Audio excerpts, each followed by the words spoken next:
Welcome everybody to the Valuing Water mini conference, Environmental and Sociocultural Explorations of Water. The conference is organized by the Western Center for Social Impact and Innovation at Miami University and part of the UN's World Water Day initiative. A few words about the Western Center before we jump in. The Western Center for Social Impact and Innovation is Miami's interdisciplinary hub for student engagement with issues at the intersection of science and social justice. Programming through the Western Center encourages students and faculty from every subject area to explore complex questions and to seek solutions with community partners. Over the last 2 years, the Western Center's biennial theme has been water access and policy. We've created coursework and hosted experts and practitioners that have all engaged on topics ranging from the Flint, Michigan water crisis to climate change's impact on the water cycle and restoration of our local streams and wetlands. We have explored many diverse aspects of humans' relationship with water and water's fundamental role in life on Earth. This mini conference serves as both the culmination of this exploration as well as a clear statement on what we think are some of the most important pieces of knowledge to all of us as we commit to the protection of our planet's most precious resource. All right, in order to make sure that we stay on time, I'm going to introduce our first talk, which I'm really excited about. Introducing the opening talk by the Myaami Center staff, Kara Strauss and George Ironstrack. The Myaami Center is a Miami Tribe of Oklahoma initiative within an academic setting here at Miami University. Its mission is to serve the needs of the Myaami people, Miami University, and partner communities through research, education, and outreach that promote Myaami language, culture, knowledge, and values. Both Kara and George are citizens of the Miami Tribe of Oklahoma.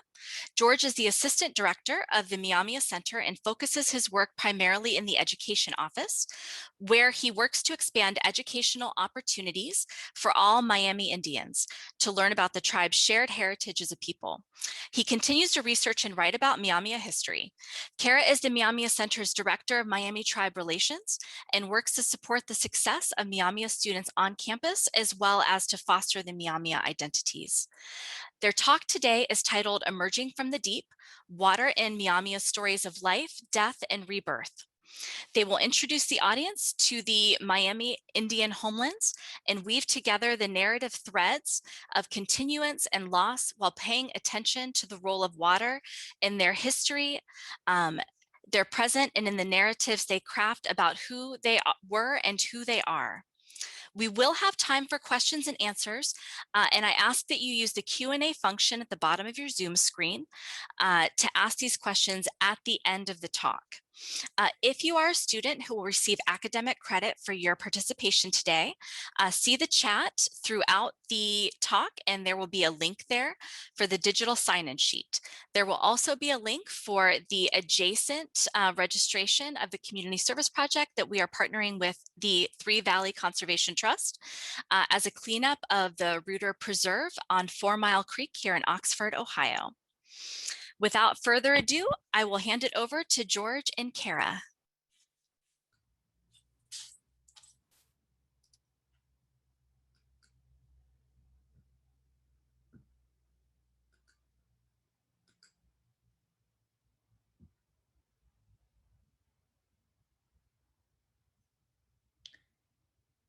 Aya cheke, te pewe ne la kakoke awaha, nungi ka kikwe, ma kunzakwa wains wa ane, nila miamikwia, me kemo ane miamia nipaiona kaninge, ta kamwa, tupia, pinjiwa, lapakasiane. So hello everyone, thank you for coming to our talk today. My name is Kara Strauss. I am a citizen of the Miami Tribe of Oklahoma and work as the director of the Miami Tribe Relations Office here at the Myaami Center.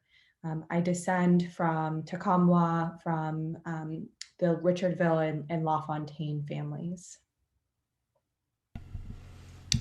Aya cheke, na bishanila shiteane, te pewe na akakoke wa hanungi ka kikwe, nila miamia mitosenia, me shike wenzwane.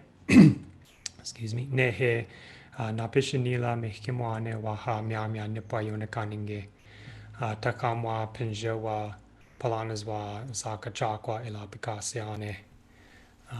Hello and good morning. It's good to see all of you here today. My name is George Ironstrack, and I also work at the Myaami Center, and I'm also a citizen of the Miami Tribe of Oklahoma.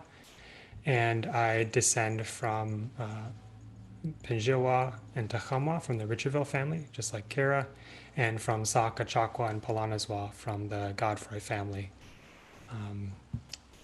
Today we're going to share with you a few stories of our people over time and connect that to how water flows through these stories and through ourselves as a people.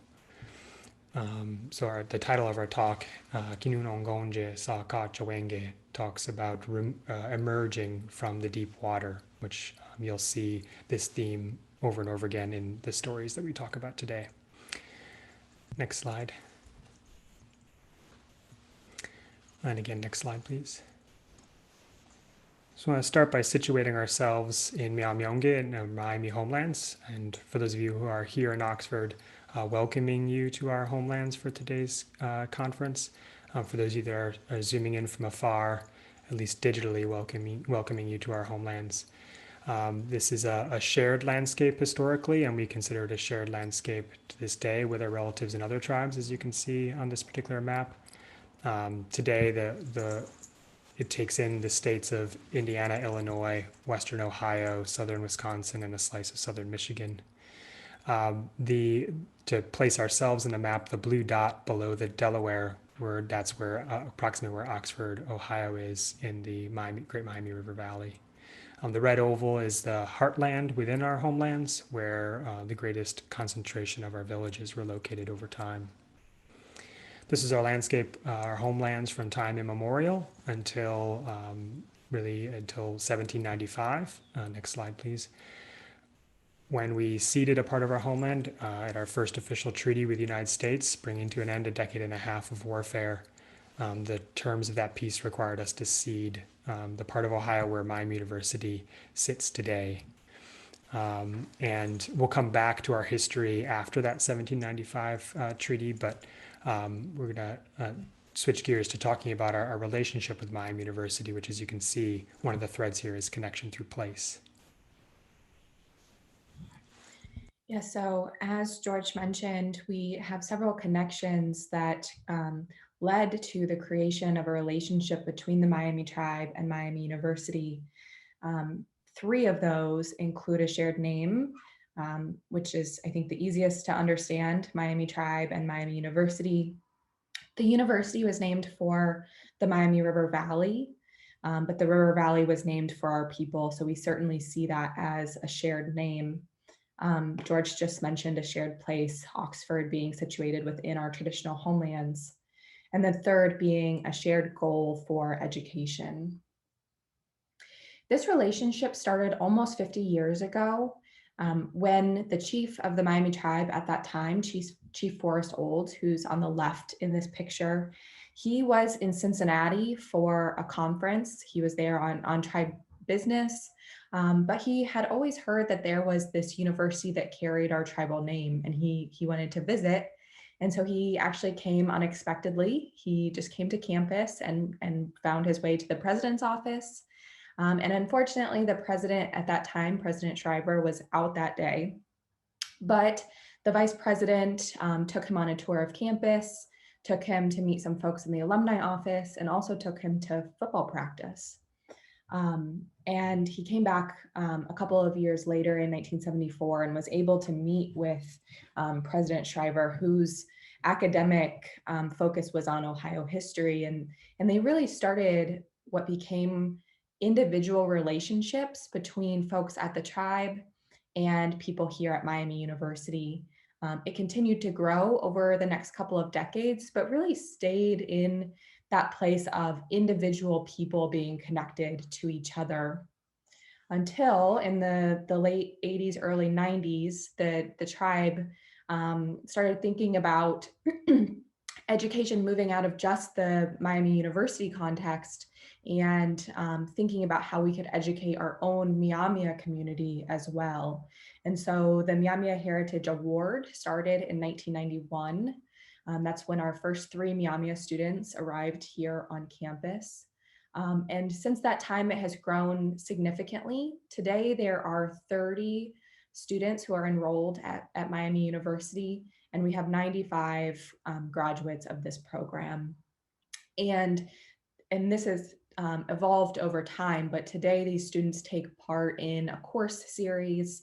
They have intensive support and advising with the staff here at the Myaami Center. And our goal is to create a Myaami community here in Oxford that allows the students to come to a better understanding of their Myaami identity while they are attending Miami University and getting a quality education. A second outcome of this 50-year relationship is the creation of the Myaami Center, which was founded in 2001. At that time, it was known as the Myaami Project. And the goal of the Myaami Center is to serve the needs of Myaami people. And this is one of the things that makes this relationship very unique and different from other institutions, is that our work is directed by and serves the needs of the Myaami tribe of Oklahoma. We are focused just on our tribal nation. And that is why much of our work in language and cultural revitalization, as well as our work with students, focuses just on a Myaami community.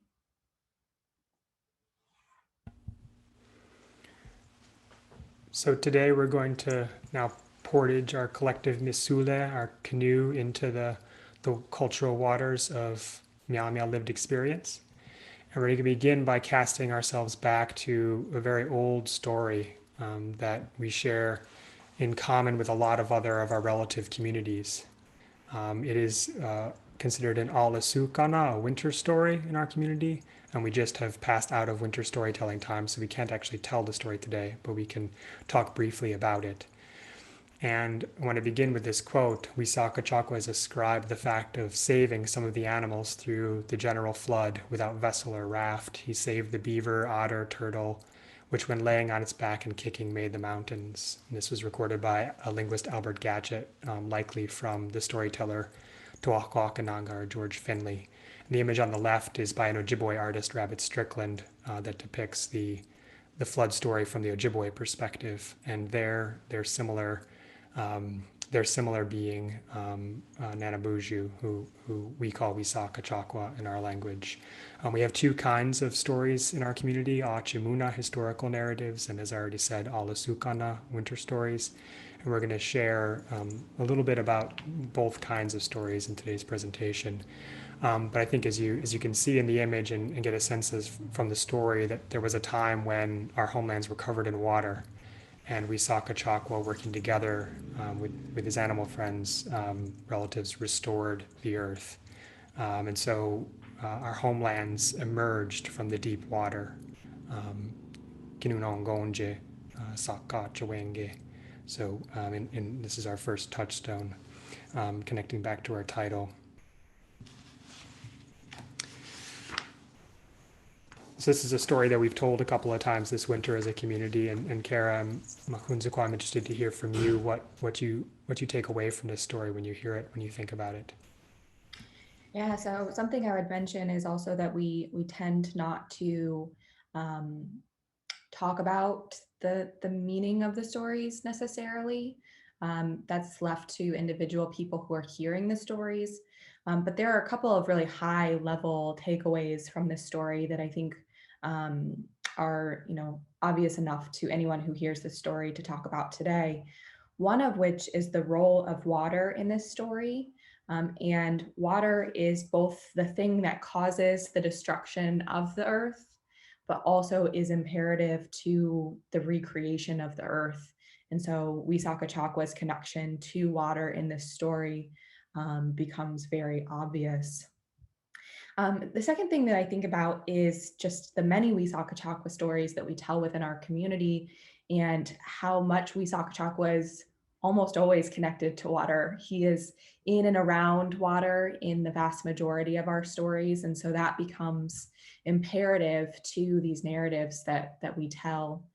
And then the third thing that I would mention, and as we're just now passing out of winter storytelling season, is the connection to water in the ecological touch points of storytelling. So we no longer tell stories in the spring after the spring peepers start to croak and after the first large thunderstorm. And so water being especially important to these ecological indicators that tell us when we can tell stories, and we won't tell them again until there is a hard frost in the fall and those spring peepers go silent again. And so water is important not only in the stories, but also to our ability to tell the stories as a community. Yeah, Newe Makunzukwa. And so in the story of Wisaka and the flood in our community, it's Kinushamia, it's Otter, who dives the deepest and is able to bring back up a bit of soil, of earth, that from that little bit of earth, Wisaka can remake our homelands. And as you'll learn from our story in just a minute, our community experienced a series of cataclysmic losses, including the dormancy of our language, and along with that, the dormancy of our storytelling traditions. And so the return of our storytelling traditions and our language is in many ways metaphorically just like that little bit of earth brought back up by Otter.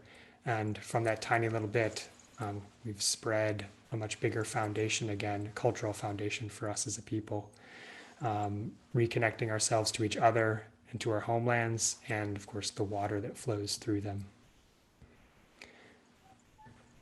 But first, a little bit more about who we are today as a community.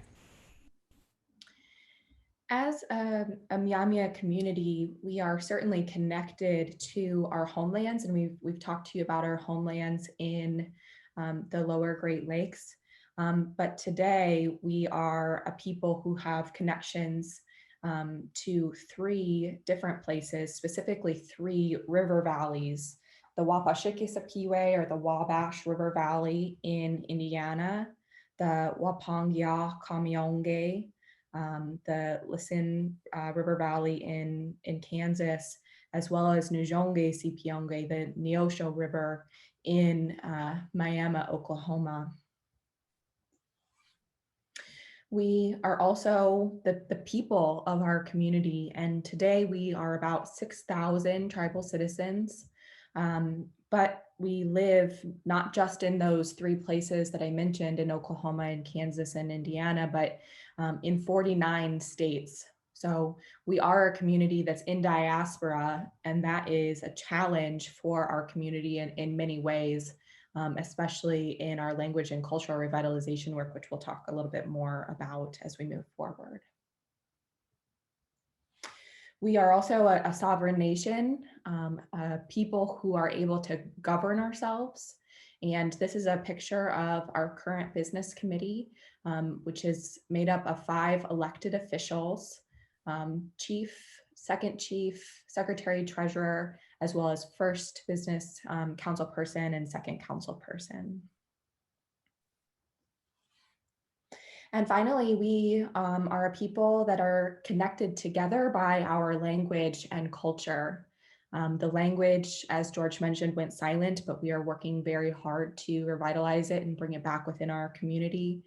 And that's connected in so many ways to our culture. And similarly, we are revitalizing many cultural practices. And this photo provides an example of just one of those, stomp dancing. And this picture was actually taken at our last big tribal gathering where we were able to be together as a community prior to the pandemic, stopping the majority of our community programming. And today we are again practicing stomp dance together as a community.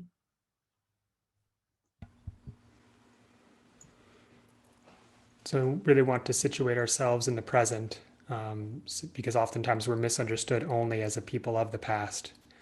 We are certainly shaped by our past experience, as are all communities, but we are very much a living, vibrant contemporary community.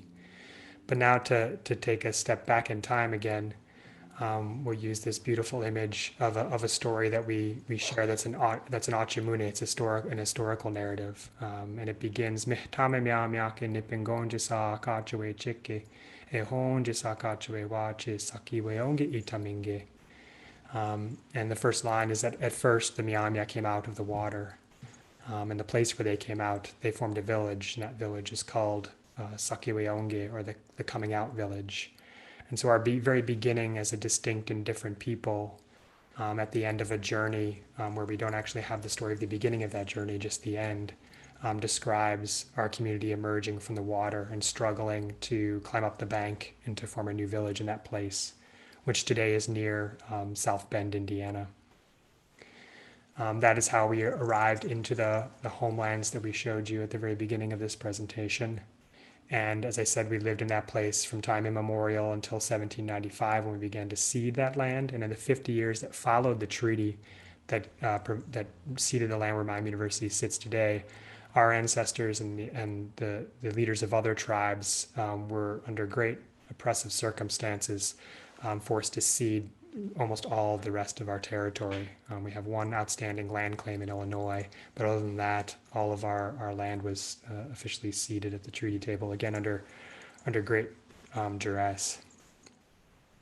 And then in 1846, under the terms of a treaty that we're still developing our understanding of, the army was brought in to forcibly relocate over 320 Myaami people and the government of the Myaami tribe, the Myaami Nation, west to new lands in what would become Kansas.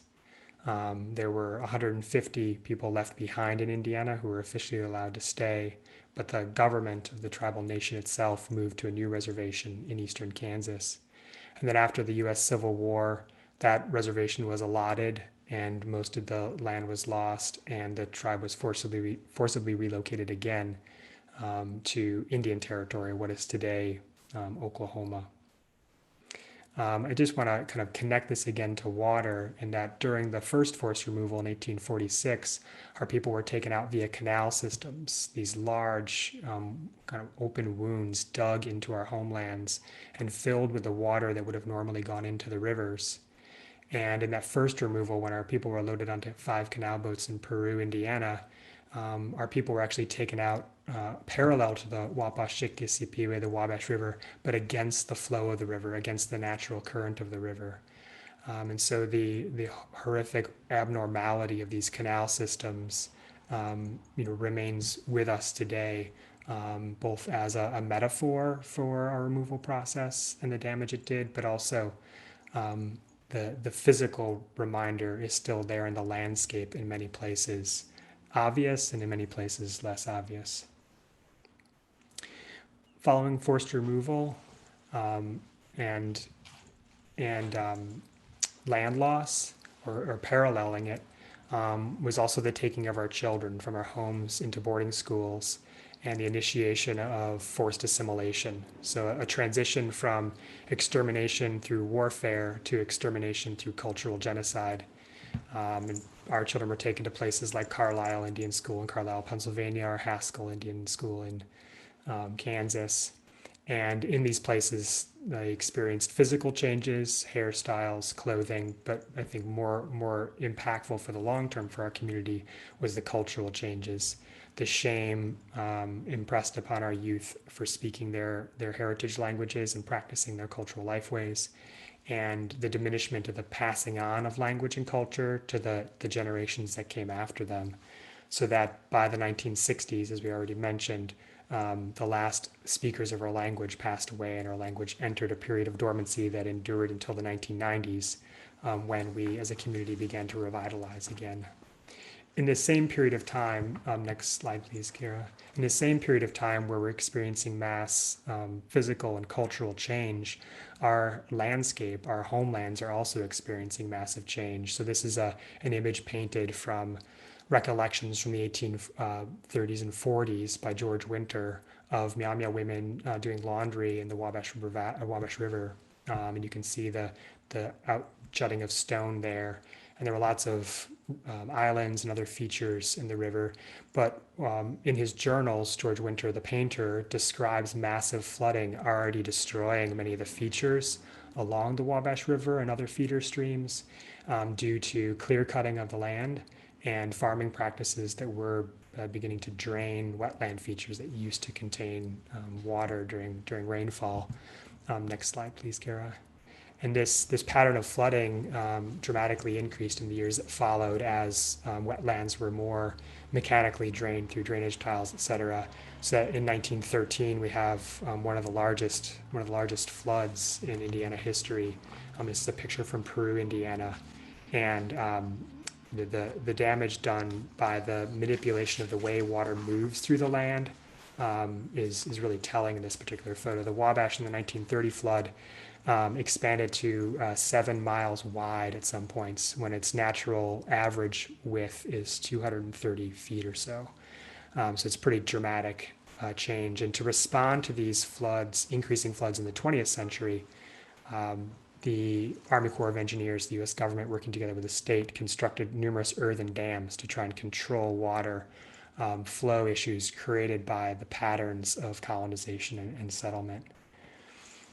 So today we wrestle with a lot of these issues, our contemporary issues, as well as the challenges presented by our past through telling stories about our connection to place and connection to each other. At some points, these connections become tenuous in our history, and they're tenuous though because of concrete actions the United States took in terms of forced cultural change.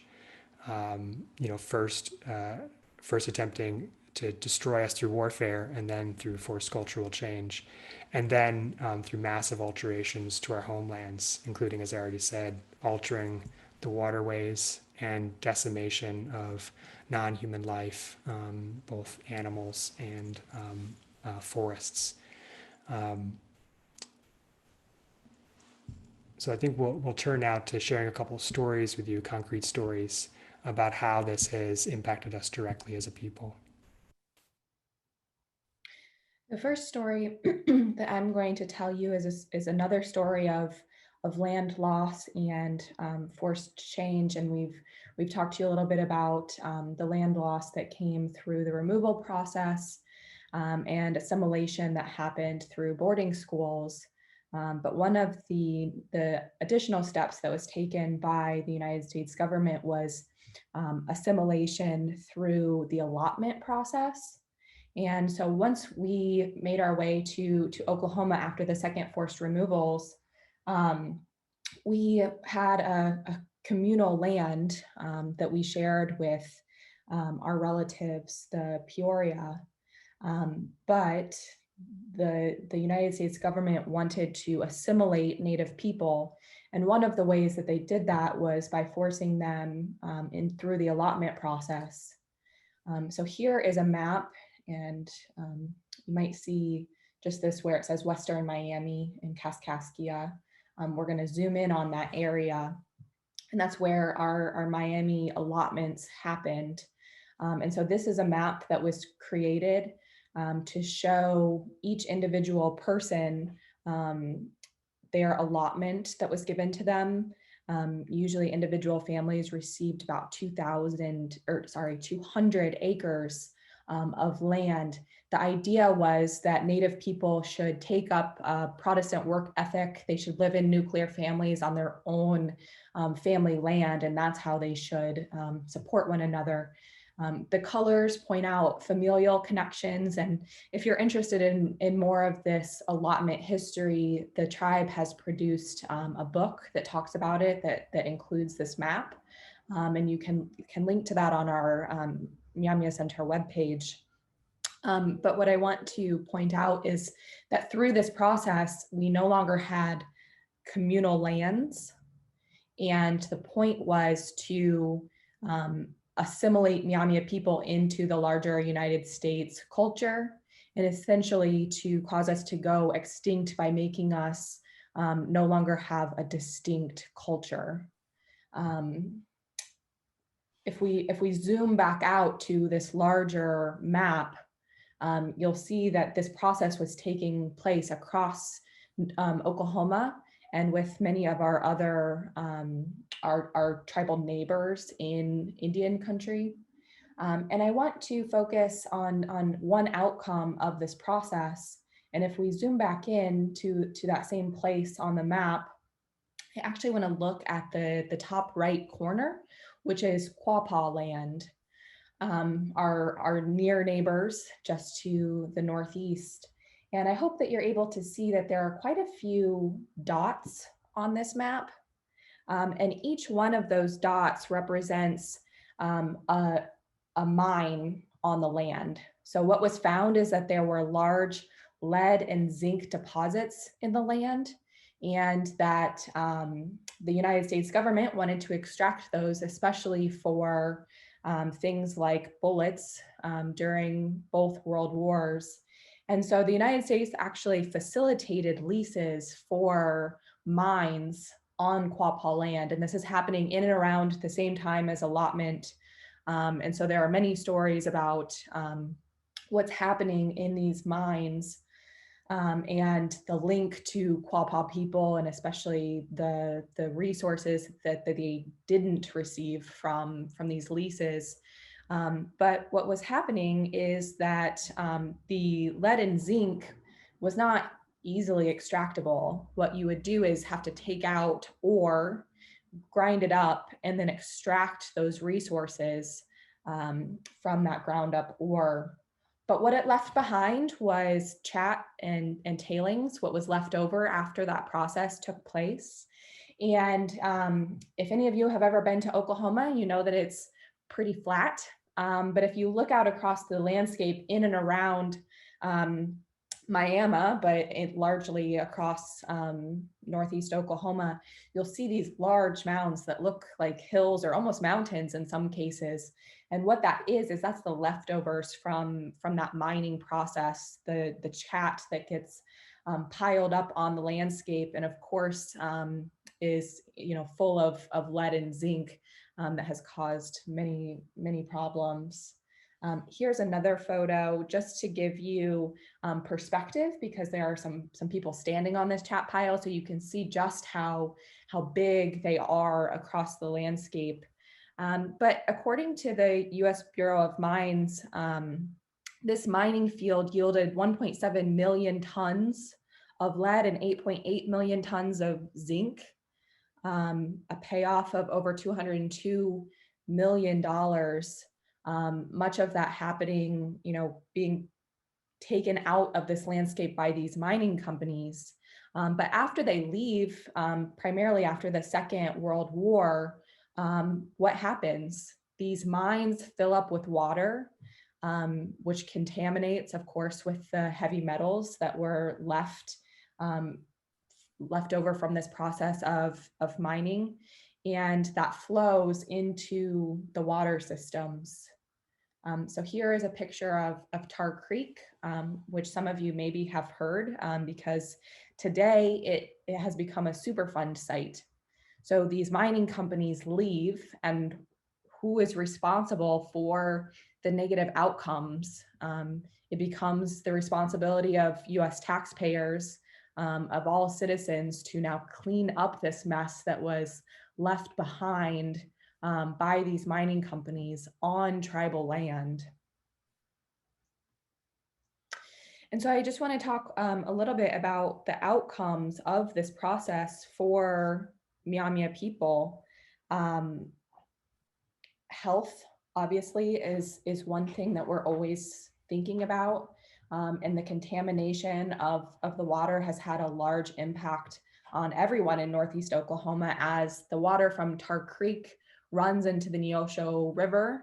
That river valley that I mentioned is now considered part of our homelands. Additionally, all of the ways that water is used now have been compromised, and we have to think about the ways that we do things like agriculture.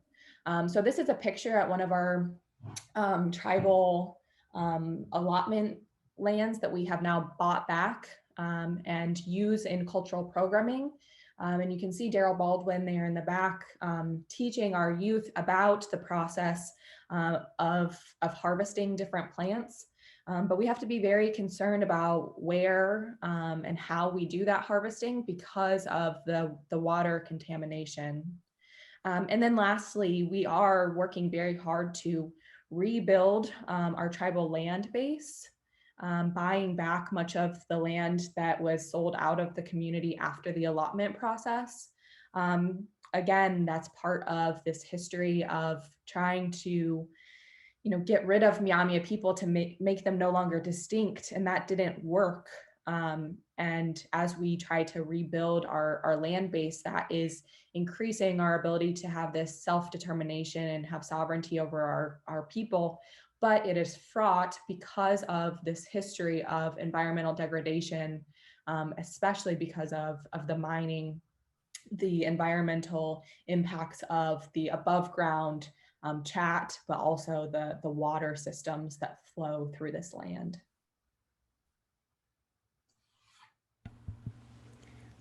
So now we're going to jump river valleys and move from Nujonge Sipionge from the Neosho River Valley to Wapashike Sipionge to the Wabash River Valley, to this spot here highlighted by the black box in our heartlands, a place in the Nemache Sinwe Sipiwe, the Mississinewa River Valley, called Ashepekwa Wange Guapiche. Next slide, please. Here's a zoom in on that section of the map, and the blue oval again marks this spot we're going to talk about, where Ashepekwa Wange Guapiche sit, or the double cliffs is what they're called in English. And here's a photo from a postcard in the early 20th century, and you can see the size of the cliffs because there's a person in a canoe there. And this is a spot where people traveled and hunted and visited regularly, and there's a story that sits here. But all we have are these old historic photos of the site because it now sits beneath Lake Mississinewa. Next photo, please. Here's another angle of Ashepekwa Wange Guapiche. And in front of these cliffs, they're used as a marker for a place called Lenepinja Kame, or Lenepinjia's water. And it's a deep hole in the river where a being named Lenepinjia lives. And we have stories of our interactions with Lenepinjia over time. And the stories of Lenepinjia are also considered all Isukana winter stories, so we can't tell them, but we can briefly recap them. Next slide, please. The story that we oftentimes tell about this place, about the double cliffs and Lenepinja Kame, comes from this man, Wapana Kikapwa, Gabriel Godfroy, who's a relative of mine. I descend from his older brother. And next slide, please. Wapana Kikapwa learned this story from Te Kwakia, the man here on the left, Captain Briette. And it also, the story includes reference to Kikina Kishwa, the woman on the right, who was the wife of Te Kwakia. And just a quick synopsis of the story, it begins with them fire hunting at night on a boat nearby Lenepinja Kame on the Mississinewa River. Fire hunting, if you're not aware, uses the light of a torch to attract fish, and then you can easily spear them, as well as you can freeze deer in the light, as they say today, freeze them in the headlights. And so they're hunting together on this river, and they ask Lenepinja, the being who lives there, for help and permission to hunt there. And in the story, Te Kwakia takes more than he asked for, and Lenepinja, you could say, punishes him for it. And so it's one story of a site that Myaami people continue to visit to this day, but in a very different way. Next slide, please. So as I mentioned, in 1913, there was a massive flood, and it was not just on the Wabash River, it was also on the Ohio and the White River. It caused millions of dollars of damage, and there were successive floods that followed in the decades after 1913. And so in the 1960s, the United States government, working through the Army Corps of Engineers, began to build earthen dams to dam up three major rivers in Indiana, the Mississinewa, the Wabash, and the Salamoni, the Unzala Munisipiwe. Next slide, please. And so here's an image of the earthen dam on the Nemachasin Mississippi on the Mississinawa River. So a large amount of earth piled up to create a breakwater that then builds a giant lake behind it. And this lake drowned numerous really important sites for Myaami people, village sites, cemeteries, which had to, some of them were relocated, others were not relocated and are just underwater, and then sites like Lenapinjal Kame, like Ashapekwa, Wange Guapicha, the double cliffs were also submerged underwater. So Lenapinjal Kame is still there, the double cliffs are still there, but we can't see them and visit them like we would want to. Rather, we can stare at this lake and point to the spot in the lake where they are, where the double cliffs sit, as we try and connect ourselves and connect our children to the story and to the landscape.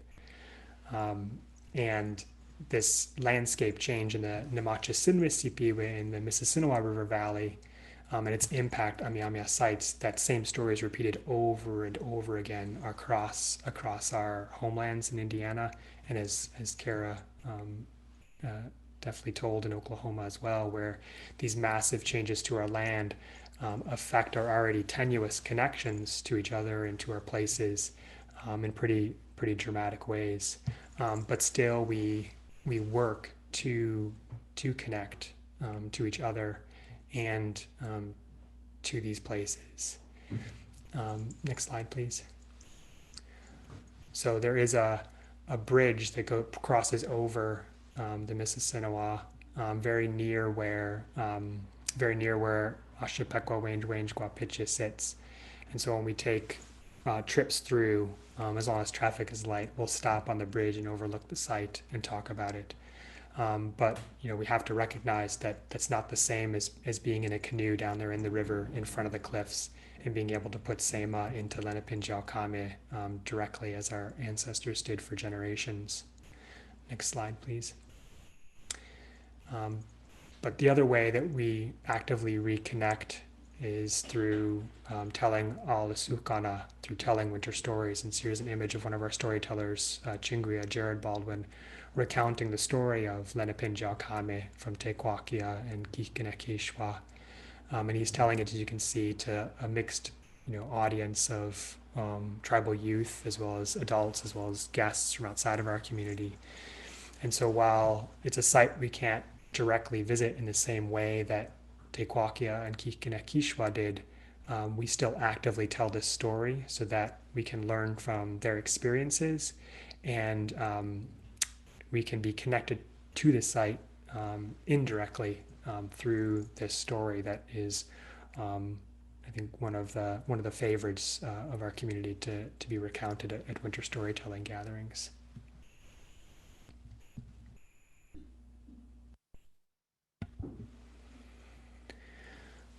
So to return to where we started with we saw Kachakwa and the flood, our homelands emerged out of water, and to think of our story of our emergence as a distinct and different people, we ourselves emerged out of the water to form ourselves as a people. And this is a beautiful image of the inside of our Chimwa Kane, our council house in Oklahoma, where there's a 3D sculpture that depicts the story of our emergence. And at the center of the woman in that 3D sculpture, who's swimming towards the branches to grab a hold of and pull out of the water, you can see a spiral in her belly. At the center of that spiral is a piece of wapasena, a piece of limestone, which is, of course, created by the ancient oceans that covered our homeland before humans existed. And that piece of wapasena was taken from a different cliff, a different series of caves called Ashapekwa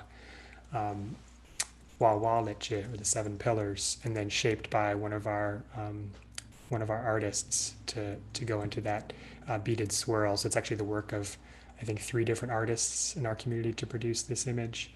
But it's a beautiful way for us to remind ourselves about how we continue to emerge as a people from the deep water of our places over time, And emerging from those deep places, we reconnect to our stories, we reconnect to each other, and we reconnect to our homelands.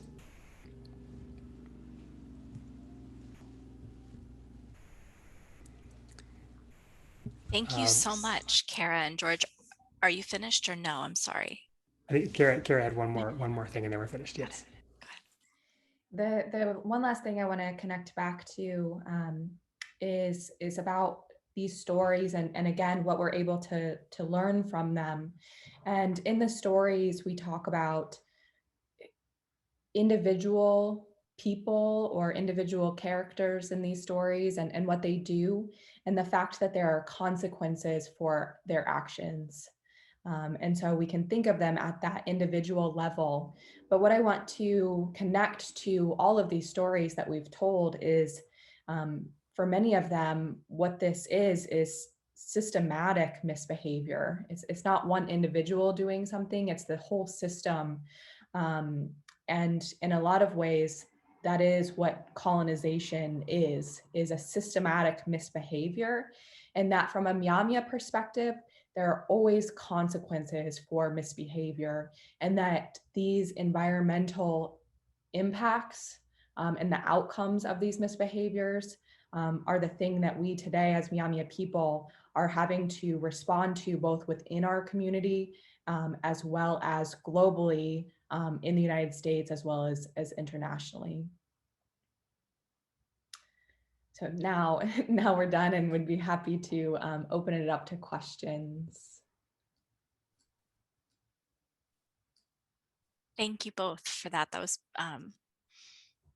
really informative and beautiful, the way that you wove the stories from your tribal communities together with the landscape as inseparable. I'm not seeing any Q&A. Lots of virtual clapping though. I have a story perhaps to, or not a story, but a question perhaps to kick off. Referring back to Kara, the last thing that you just said, this kind of stories being about systematic misbehavior and colonization, that being a way that you can look at colonization and all of the damage and destruction that it's caused. In terms of how the Myaami people prioritize, that's what I'm curious about, is how do the Myaami people prioritize kind of what to respond to first during this kind of reconnection process through language, culture, gathering, etc.?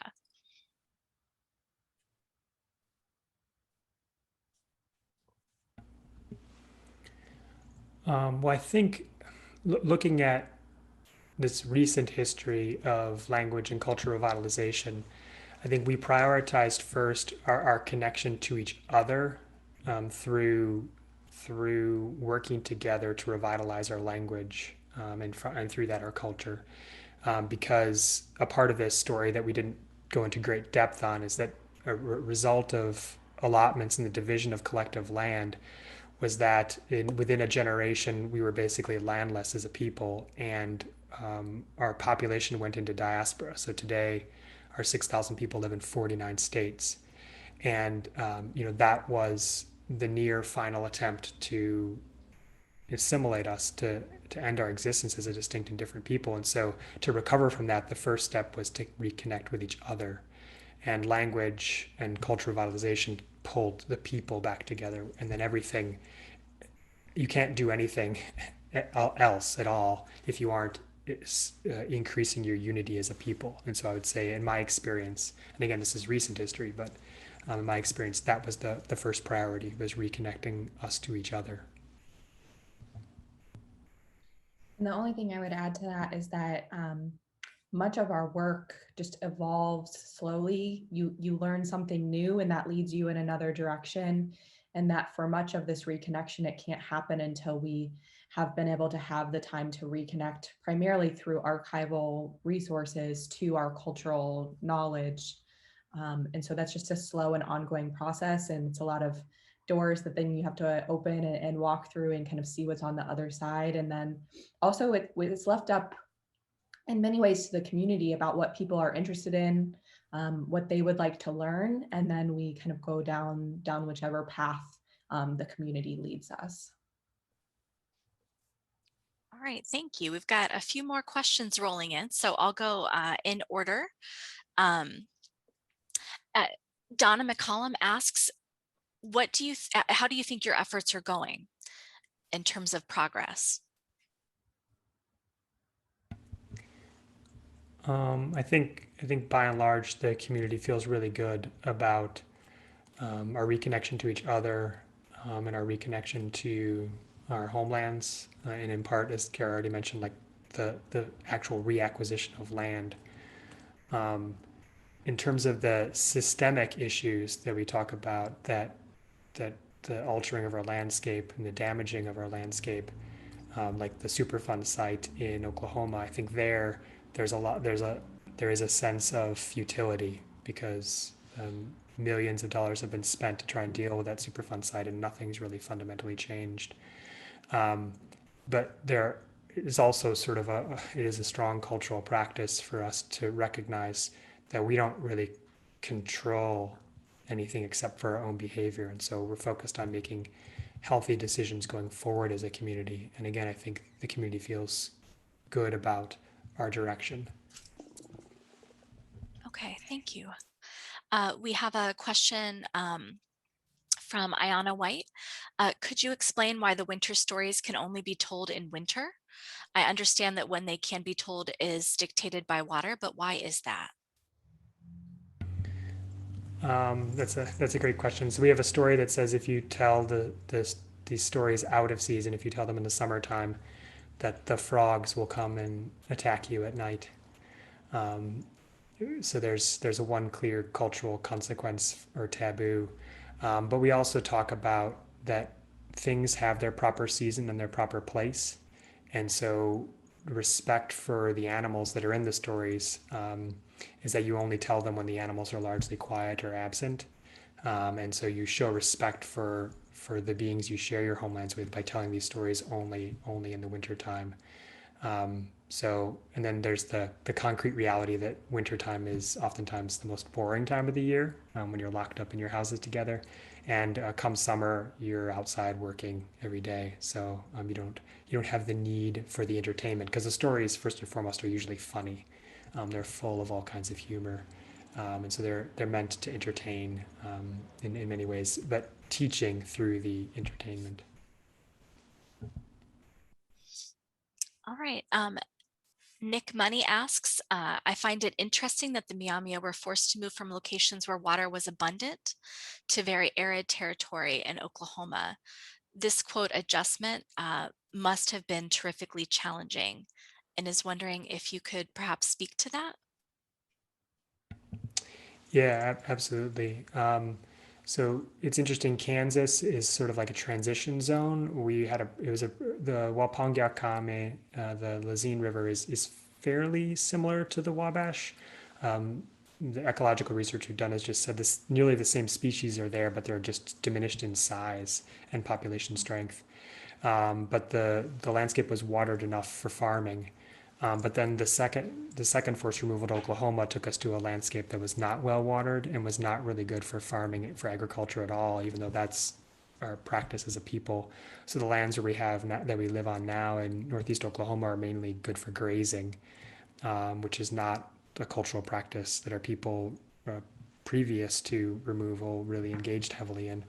So that adjustment caused a lot of challenges for the community. And when you look at the early record in Oklahoma, people are reduced to near starvation, when their newly adopted practices of grazing, their cattle are killed by disease that sweeps through from Texas. And so you can just, in the record, you can really see just what a struggle it was in that first decade in northeast Oklahoma. And culturally today, it remains a challenge for us to connect our deep roots, in terms of our connections to plants and animals, to life in Oklahoma, because there aren't the same species there.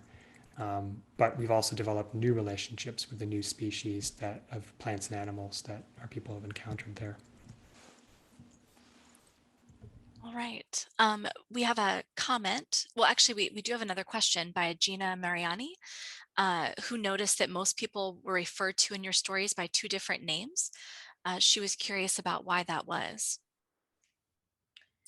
Yeah, so I think in every case, we try to include a Myaami name for a person if we know it, and then that the English name, or for the cultural heroes. So like Wisaka or Lenapingia, we provide usually what's given as maybe an English translation or a loose translation of that Myaami name.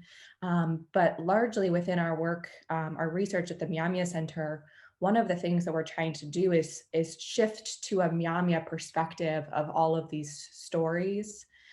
So not just take the archival documents at face value, but look at them through a Myaami cultural lens. And one of the ways that you can do that is by using Myaami language as much as possible. And names are especially important in our community, and making sure that we call people by their Myaami names whenever possible. All right. And then we have one last comment that I think is a nice wrap up to this from Elizabeth Grace Huddleston.